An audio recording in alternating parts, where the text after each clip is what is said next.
Je pense vraiment que la planète au complet devrait juste boycotter Elon Musk.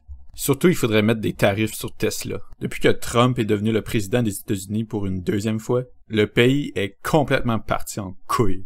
Et le temps que je fasse cette vidéo, ça fait à peine 3 mois que l'homme orange est au pouvoir. Elon Musk en particulier a été complètement hors de contrôle. Il a pris le contrôle du département du Trésor des États-Unis et il a fermé le département USAID. Cet homme, qui a jamais été élu officiellement en position politique, a maintenant été donné le pouvoir par Trump d'un co-président. Pour tout le monde, excepté ceux qui ont voté pour Trump, ça a l'air, Donald Trump, à nouveau au pouvoir, va sûrement virer les États-Unis autoritaires. C'était juste impossible de prédire à quelle vitesse et à quel point autoritaire ça va devenir. Eh bien, même pas un mois au pouvoir et c'est déjà devenu autoritaire fucking vite. Un USA autoritaire, c'est comme vraiment pas bon pour toute la planète, surtout pour ses alliés. Mais ce qui fait encore plus peur, c'est que Musk a le contrôle du trésor américain. Pour moi, ça sonne évident que Musk et les autres riches tech bros veulent détruire le système administratif et ils veulent remplacer le plus possible le système public à un système privé. Ils veulent transformer les États-Unis en une dystopique cyberpunk qui sera bon pour personne, excepté pour les élites riches. Maintenant, il y en a peut-être d'entre vous qui sont comme « Pis ça si l'économie américaine s'en va en couille. » Je veux dire, c'est poche pour eux, mais c'est bien eux qui ont voté pour un criminel, et un crosseur en plus de ça.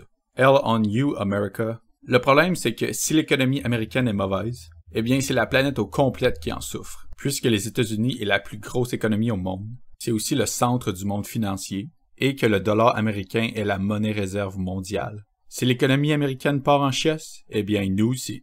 Et on va tous souffrir juste par les rêves maniaques d'un seul homme. C'est pour ça que le monde devrait mettre des tarifs sur Tesla. Sur ce, Elon en a bien plus à perdre que nous, je vous l'assure. J'ai vraiment pas beaucoup d'estime pour la compagnie Tesla. C'est sûr que c'est la compagnie de voitures la plus profitable au monde, mais c'est juste à cause des spéculations de la bourse financière.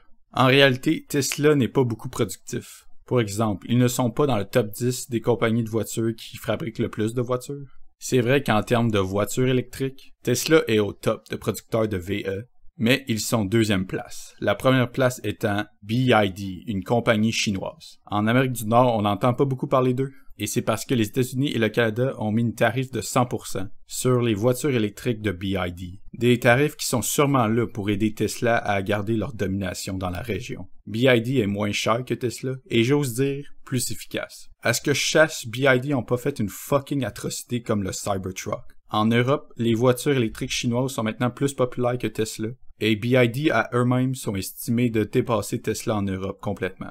C'est ça que je vous dis, le monde n'a juste pas besoin de Tesla. Alors l'Europe devrait juste crisser des tarifs sur Tesla, et le Canada devrait enlever ses tarifs de BYD et les mettre sur Tesla à la place. Ça va le rendre mad for sure. Je pense vraiment que Elon Musk veut devenir le premier trillionnaire du monde. Et puis ces tarifs-là vont complètement ruiner ses plans. Il va être tellement fru qu'il va faire un speech en disant qu'il va conquérir le monde en faisant un salut nazi or some shit.